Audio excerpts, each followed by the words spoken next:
Жоғары сынып оқушысы жұмбақ дәптер тауып алады. Оның беттеріне есімі жазылған кез келген адамды өлтіруге күші бар. Ол әлемді қылмыскерлерден тазарту үшін құпия миссиясын бастайды. Сондықтан бүгін біздің арнамызда өлім дәптері. Видеоны бастамас бұрын каналға тіркеліп лайкты басып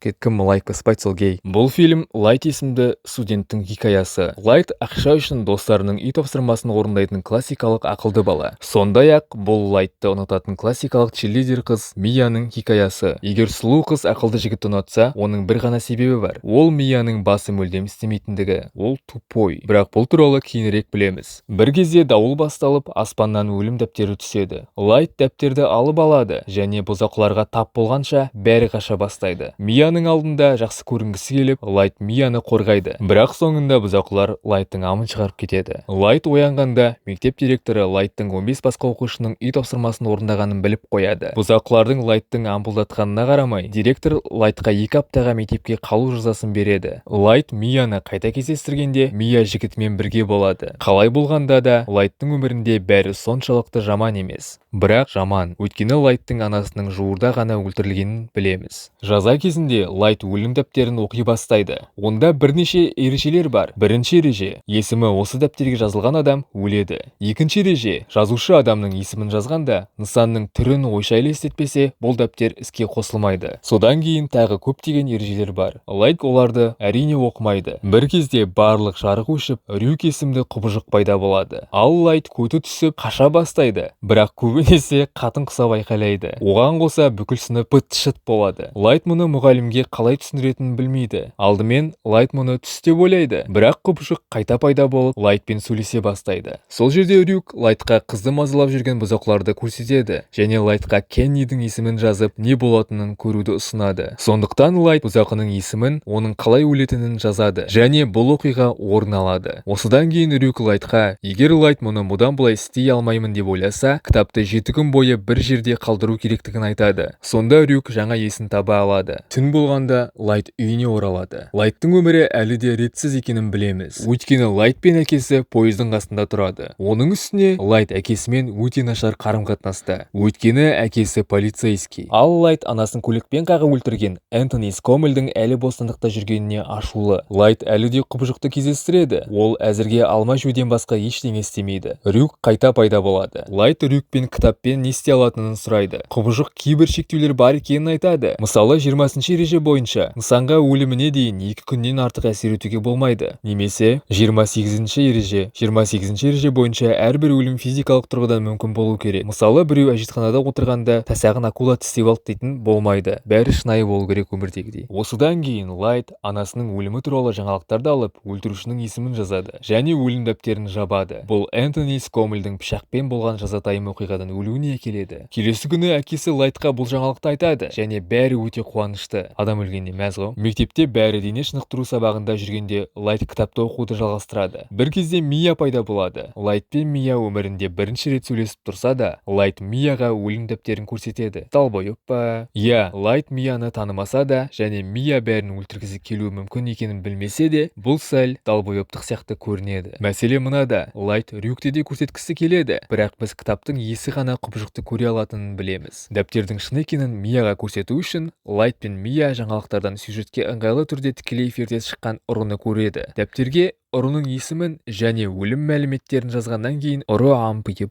өледі.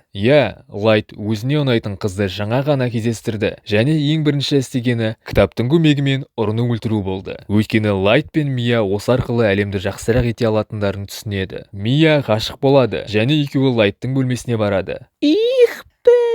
Онда Лайт пен Мия Интерполдың қуғында жүрген адамдарды өлтіріп, өте бақытты өмір сүреді. Мысалы, мына корейлік әскери адам тоқ соғуынан өледі. Осыдан кейін Лайт өзін Кира деп атайды. Телевизордан Кираны 6 түрлі континенттегі өлі табылған тұтқындар арқылы іздейді. Біз тек бір мәйітті көреміз, сондықтан тек соны ғана санаймыз. Сондай-ақ Лайт пен Мия террористер көшбасшысын гранатамен өз-өзіне қол жұмсауға мәжбүр етеді. Бір кезде Лайт пен Мия картельдің 5 мүшесі өздерін пойыздың астына тастағанын айтады, бірақ ол камераға түспегендіктен біз оны да санамаймыз. Осы кезде бәрі Кираны жақсы көре бастайды және Лайт пен Мияны қаһармандар деп ойлайды. Бірде түнде Лайт пен Мия Кираның кесірінен өлтірілген 2 мафияны табады. Барлығы 3 көріністе 36 мәйіт саналады. Бұл жердегі маңызды нәрсе детектив Эль Кираға тұзақ құрғанын айтады. Эль полиция базасына қол жеткізгендіктен онда тек аз танымал қылмыскерлерді қосты. Енді Эль кімді іздеу керектігін білетін сияқты. Сонымен қатар Лайттың әкесі бұл кісі өлтіру ісін зерттеп жатыр. Және Лайттың әкесіне біреу телефон соғып, Кира туралы теориясы бар екенін айтады. Сол кезде Ватари есімді адам келеді. Ватари Лайттың әкесін Эльмен таныстырады. Эль тергеуге көмектескісі келеді. Өйткені Эль Кираның ФБР ойлағандай Жапонияда емес, Сиэтлде екенін анықтады. Сонымен қатар адамдар Кира өлтіруі керек адамдардың профильдерін жүктейтін веб-сайт жасайды. Мия олардың бәрін өлтіргісі келсе де, Лайт профильдердің жалған болуы мүмкін екенін түсінеді. Егер біреу сені қызыңды ренжітсе және сен оны тізімге қоссаң не болады? Арада уақыт салып, Эль жаңалықтарға шығады. Онда Эль Кираның жай адам және қорқақ екенін айтады. Олар жақын арада бетпе-бет кездесетінін айтады. Эль мұны өз теориясын тексеру үшін жасаған сияқты. Өйткені Кира есімі мен түрін білмейінше өлтіре алмайды. Бұл іске асты. Кейінірек Эль Лайтқа бақылау қойғанын білеміз. Мия Лайт пен Мияны аңдып жүрген агентті өлтіргісі келеді. Бірақ Лайт ұсталмау үшін кітапты қолдануды тоқтатады. Сондықтан Мия ашуланып үйден кетіп қалады. Әзірге неге екені белгісіз, бірақ директордың көмекшісі Пэрис жүрек талмасынан қайтыс болады. Бұл Кира болды деп ойлаймын. Онда Эль агент Франкске хабарласады, бірақ агент жауап бермейді. 8 агенттен тұратын топ зомби сияқты жүріп, соңында өз-өздеріне қол жұмсайды. Жаңалықтарда 12 адам дейді, бірақ біз тек 3-ін көреміз. Өйткені Лайт ашулы, және бұл Рюктің ісі дейді. Лайт үйге барғанда Рюк мұны растайды, және егер Лайт кітаптың ережелерін орындағысы келмесе, оны басқа біреуге беруге рұқсат ету керектігін айтады. Бір кезде Лайттың әкесі Кираға қарсы тағы бір баспасөз мәслихатын өткізеді. Мия Лайттың әкесінің есімін жазғысы келеді. Бұл кезде Мия мүлдем есінен ауысқан. Бірақ Лайт Мияға әкесін өлтіруге жол бермейді. Сондықтан Мия тағы да ашуланып кетеді. Түнде Лайт өлім дәптерінің құбыжығы туралы кітап оқып отырғанда, Эль келіп Лайттың Кира екенін білетінін айтады. Бірақ Лайт Эльге сұрақтар қоя бастағанда, Лайт Эльдің құбыжық туралы ештеңе білмейтінін түсінеді. Эль Лайттың Кира жасаған 400 өлім үшін түрмеге жабылатынын айтады. Бірақ Эль Лайтты тұтқындамайды. Лайт үйіне оралады. Онда жаңбырда күтіп тұрған Мия бар. Мия Лайттың әкесін өлтіруге тырысқан үшін кешірім сұрайды. Лайтты сүйетінін айтады, және Лайт пен Мия сүйіседі. Енді Лайт пен Мияда Эльдің түрі болғандықтан, олар Эльдің шын есімін іздей бастайды. Ол үшін Лайт өлім дәптеріне Ватаридің Эльдің шын есімін ашуға құмар болатынын жазады. Келесі 40 сағат ішінде Ватари сыртқы әлеммен байланысты тоқтатады. Тек тапқан мәліметтерін бір нөмірге жіберіп отырады, және соңында Ватари өледі деп жазады. Бірақ іс жүзінде Лайттың мақсаты Ватариді өлтіру емес, өйткені Лайт 89-шы ережені оқиды. Егер есімді жазған адам өлім орындалмай тұрып дәптердің бетін жыртып тастаса, нысан аман қалады. Ватариден хабар келеді. Ватари Эльдің шын есімін білмейтінін, бірақ Ватари Эльге Сент-Мартин балалар үйінен кеткенін айтады. Есімі тек сол жердегі жазбаларда ғана бар сияқты. Сондықтан Лайт Ватариді сонда барып анықтауға мәжбүрлейді. Сол түні Эль Лайттың үйіне келіп Ватаридің кетіп қалғанын айтады, және Ватаридің қайда екенін сұрайды. Лайттың үйін тексеру үшін детективтер келеді. Осы кезде Ватари әлі де Эльдің есімін іздеп жүр. Біз полицейлер тартып алмау үшін Мияның өлім дәптерін алып кеткенін білеміз. Түнде Лайт пен Мия бітіру кешіне барады. Ватаридің өлу уақыты жақындағанда, Лайт Ватариге хабарласады. Ватари ештеңе таппағандықтан, Лайт Ватари өлгенше парақты жыртып тастамақ болады. Бірақ Лайт кітапты алғанда, Мияның сол парақты алып қойғанын түсінеді. Ватари Эльдің шын есімін айтайын дегенде, біреулер келіп Ватариді өлтіреді. Лайт кешке оралғанда, Миямен билей бастайды. Мия Лайтты құтқарғанын айтады. Сондай-ақ Кира ісінің барлық агенттерін өлтірген Мия екенін білеміз. Мия тіпті өлім дәптеріне Лайттың түн ортасында өлетінін жазып қойған. Тек егер Лайт кітапты Мияға берсе ғана, Мия сол парақтың қайда екенін айтып, оны өртеуге рұқсат береді. Осыдан кейін Эль досының өлгенін біліп, Лайтты іздеуге барады. Лайттың әкесі басқа полицейлерді Эльді іздеуге және ұлын қорғауға жібереді. Лайт бірнеше есімдерді жазып үлгереді. Біз олардың кім екенін білмейміз. Осыдан кейін Лайт қашады, ал Эль Лайтты қуады. Бұл қуғын кезінде Лайт пен Эль көптеген адамдарды қағып кетеді.